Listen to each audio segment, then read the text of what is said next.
ఓం సాయిరామ్ సమర్థ సద్గురు సాయినాథ్ మహారాజ్ కి జై. హాయ్ ఫ్రెండ్స్, అందరికీ నమస్తే అండి. వెల్కమ్ టు బ్యాంక్ సాయిబాబా అందరవాడి ఛానల్. ఈ ఛానల్ ఆదరిస్తున్న ప్రతి ఒక్కరికి పేరు పేరున ధన్యవాదాలు ఫ్రెండ్స్. అలాగే ప్రతి ఒక్కరికి ఎప్పుడు కూడా మన బాబా గారి ఆశీర్వాదం ఉండాలని నేను మనస్ఫూర్తిగా కోరుకుంటున్నానండి. ఈరోజు వచ్చేసి ఈ రాత్రి వేళ సమయంలో మన సాయి మనకి అందిస్తున్న ఈ సందేశం ఏంటో ఇప్పుడు మనం తెలుసుకుందామండి. ఫ్రెండ్స్, ఇప్పుడు కుక్కలు అరిచే సౌండ్ అయితే మీకు వినిపించింది కదా, ఇది మాత్రం గుర్తుపెట్టుకోండి ఫ్రెండ్స్. నేను చెప్పిన తర్వాత దీని గురించి నేను మళ్ళీ ఒక టాపిక్ అనేది తీసుకొస్తాను. ఫ్రెండ్స్, ఈ వీడియో ప్రతి ఒక్కరూ కూడా తప్పకుండా చూడాల్సింది, చివరిదాకా కూడా చూడాల్సింది ఫ్రెండ్స్. ఎందుకంటే ఈ సందేశం అనేది చాలా విలువైనదండి. మన సాయి భక్తులు తప్పకుండా తెలుసుకోవాల్సిన ఒక ముఖ్యమైన ఈ సందేశం ఫ్రెండ్స్. కాబట్టి తప్పకుండా ప్రతి ఒక్కరు కూడా ఈ వీడియో చివరిదాకా చూడండి, ఎక్కడ కూడా క్లిక్ చేయకుండా.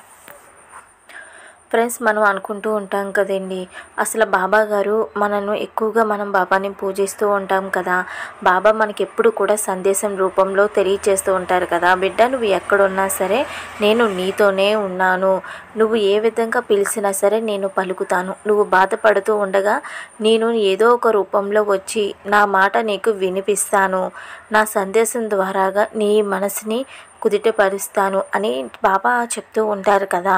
మరి బాబా ఇన్ని విధాలుగా మనకి చెప్తూ ఉంటారు, కానీ ఎక్కడ కూడా బాబా మనతో మాట్లాడినట్టుగా ఎక్కడ కనిపించదే. మరి బాబా మనతో ఉన్నట్టుగా మనకి ఎక్కడ కూడా అనిపించదేంటి? బాబా చూస్తేనేమో ఎన్నో విధాలుగా నీ చుట్టూనే ఉన్నాను అని ప్రతిరోజు సందేశం రూపంతో మనకి తెలియచేస్తూ ఉన్నారు.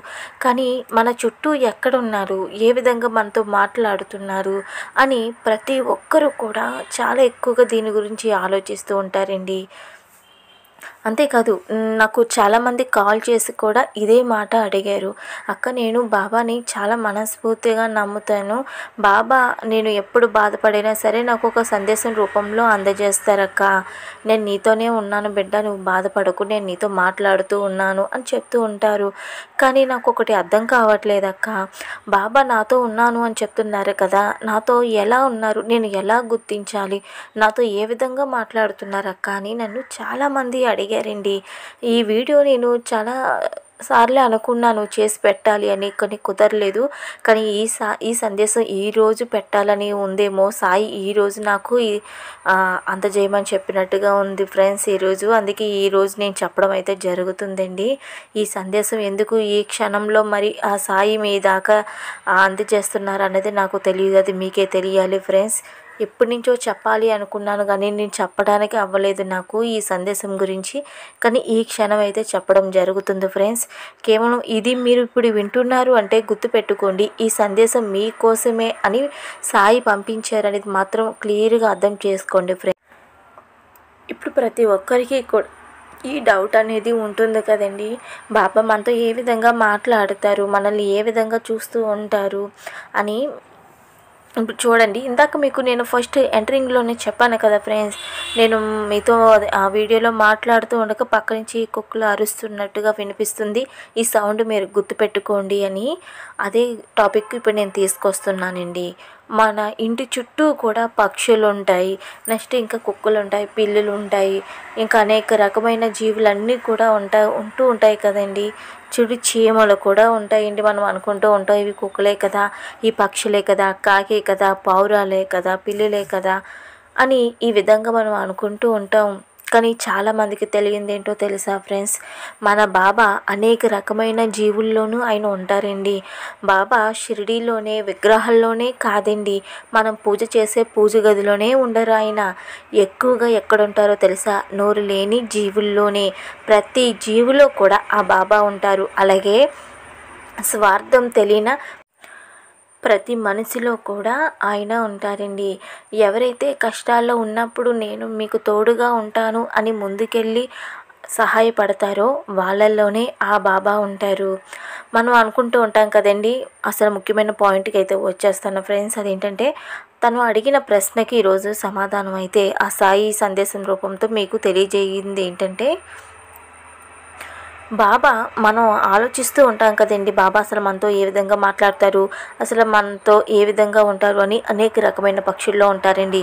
మనకి ప్రతిరోజు కూడా ఏదో ఒక పక్షి రూపంలోనో కుక్క రూపంలో ఏదో ఒక విధంగా మనకి కనిపిస్తూనే ఉంటారు, ఇంకా వినిపిస్తూనే ఉంటారు. చూడండి, మీ ఇంటి దగ్గర పక్షులు అరుస్తూ ఉంటాయి అన్నమాట, ఇంకా కుక్కలు అరుస్తూ ఉంటాయి.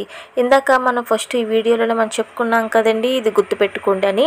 మీకు నేను చెప్తూ ఉండగానే పక్కన కుక్క అనేది అరుస్తూ ఉంది.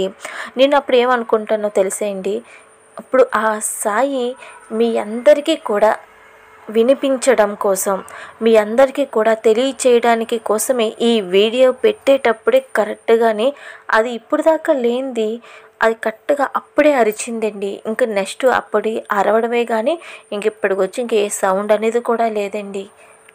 కేవలం ఆ సౌండ్, ఆ అరుపు ఏదైతే ఉందో మీకు వినిపించడం కోసం, అంటే నేను మీ దగ్గర కూడా ఉంటున్నాను, మీకు అనేక విధాలుగా మీతో నేను మాట్లాడుతున్నాను అని చెప్పడం కోసం ఈ సందేశం ద్వారాగా ఈరోజు సాయి మన ముందుకైతే వచ్చారండి.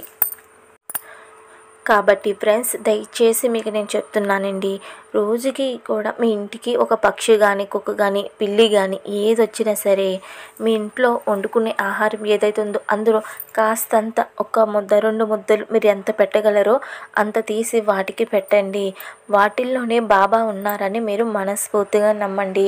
వాటితోని కాసేపు మీ మనస్ఫూర్తిగా బాబాతో మాట్లాడినట్టుగానే వాటితోనే మాట్లాడండి.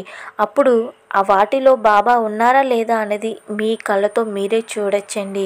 ఫ్రెండ్స్, ఈ వీడియో మీకు నచ్చితే కనుక తప్పకుండా లైక్ చేయండి, కామెంట్ చేయండి, మీ ఫ్రెండ్స్కి మీ బంధువులందరికీ కూడా షేర్ చేయండి. ఈ వీడియో ప్రతి ఒక్కరి దాకా కూడా తప్పకుండా చేరాల్సిందిగా కోరుకుంటున్నాను. దానికి మీ సపోర్ట్ నాకు చాలా అవసరం ఫ్రెండ్స్. దయచేసి అర్థం చేసుకొని ఈ వీడియో ప్రతి ఒక్కరికి కూడా షేర్ చేయండి. ఓం సాయిరాం.